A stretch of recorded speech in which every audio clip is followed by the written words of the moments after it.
Voilà Antonio Cairoli, le pilote italien qui sort tout de suite à la grosse attaque. A priori pas la même stratégie que la première manche. Alors, il semble assurer un tout petit peu moins cette fois-ci.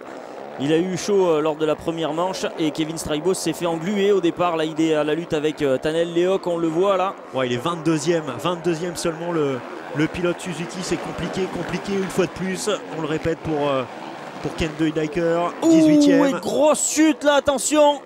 Juste à l'arrivée du saut, les pilotes qui étaient à côté de leur moto, heureusement tous les pilotes se relèvent, mais c'était impressionnant. On voit un pilote qui se tient la main. Il semblerait que ce soit... C'est qui? C'est Rhodes. Johnny Ross. Ah, il a pris un énorme volume là. Le pilote qui est passé complètement à côté de sa moto.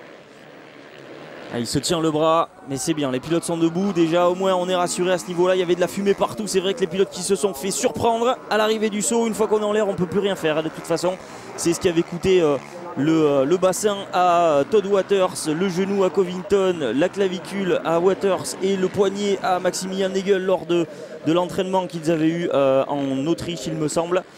C'était impressionnant. Une fois qu'on est en l'air, on ne peut plus rien contrôler. La moto est partie. C'est un petit peu trop tard on ne peut pas toucher les freins, on ne peut rien faire. Donc si à l'arrivée il y a un gros carton, eh bien malheureusement on est obligé de le prendre. Tommy Searle lui aussi a fait les frais d'un gros volume. C'était en Thaïlande. On va revoir ce saut. Ouais, mais il était impliqué justement Tommy Searle dans cette chute. Voilà, il est là, le pilote Kawasaki. C'est lui qui était par terre.